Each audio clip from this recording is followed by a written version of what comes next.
Hello friends, मेरा नाम है शिवम और आप देख रहे हैं स्टडी पार्टनर।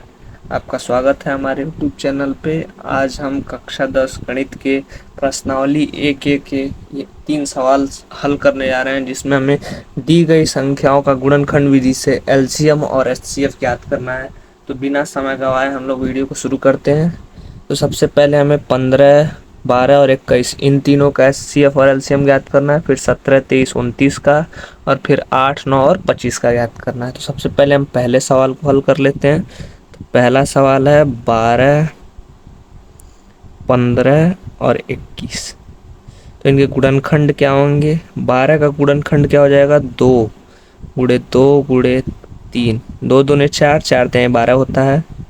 15 का क्या हो जाएगा? 15 को 3 से काटेंगे तो 3 गुणे 5 हो जाएगा। और 21 को पहले 3 से काटेंगे तो 3 हो जाएगा, 3 सत्ते 21 होता है। तो ये हमने इनके गुणनखंड लिख लिए हैं। अब हम इनके एचसीएफ निकाल लेते हैं, एचसीएफ और एलसीएम।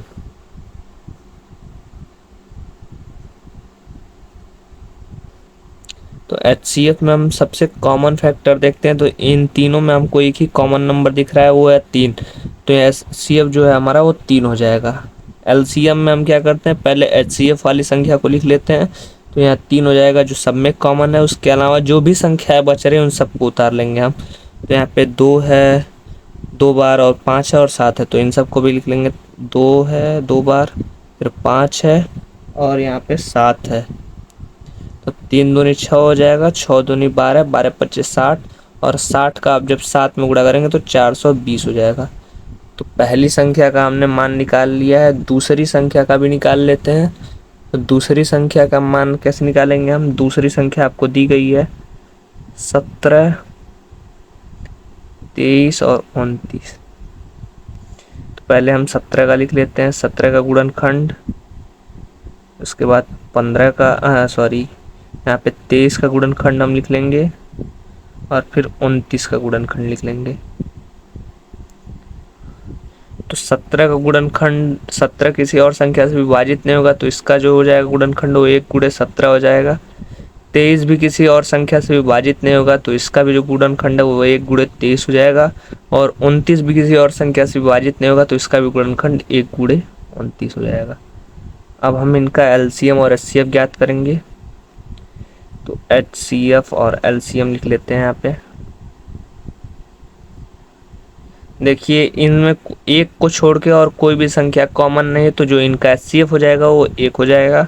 और एलसीएम इस बार अगर हम एलसीएम लिख रहे हैं तो याद रखने के लिए हम यहाँ 1 भी लिख लेंगे। 1 गुणे 17 लिख लेंगे, गुणे 23 हो जाएगा, और गुणे 29 हो जाएगा। तो जब हम इनका आपस में गुणा करेंगे तो जो मान है वो आ जाएगा 11,339। तो ये इसका मान हमने निकाल लिया है। अब आखिरी संख्या का हम एलसीएम और एचसीएफ निकाल लेंगे। तो आखिरी संख्या जो है हमारी वो क्या है? 8, 9 और 25।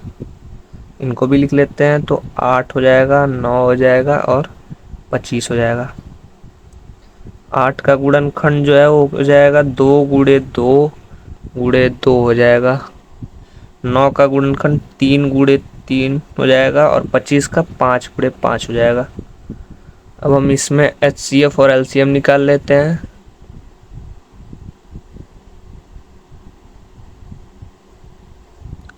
तो एचसीएफ में हमें कोई संख्या कॉमन नहीं दिख रही है, तो हम यहाँ पे चाहे तो 1 1 से गुणा कर सकते हैं इन सब में, क्योंकि हर संख्या 1 से विभाजित होती है। तो हर संख्या को अगर हम 1 से विभाजित कर सकते हैं तो यहाँ पे 1 लिखा जाएगा। तो यहाँ पर एचसीएफ यहाँ पे 1 ही कॉमन है, तो इनका एचसीएफ भी 1 ही हो जाएगा।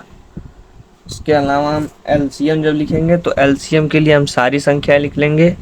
तो यहाँ पे 2 2 2 हो जाएगा, यहाँ पे उसके अलावा 3 हो जाएगा, 3 हो जाएगा, और ये 5 गुणे 5 हो जाएगा। तो हमने सारी संख्याएं लिख ली हैं।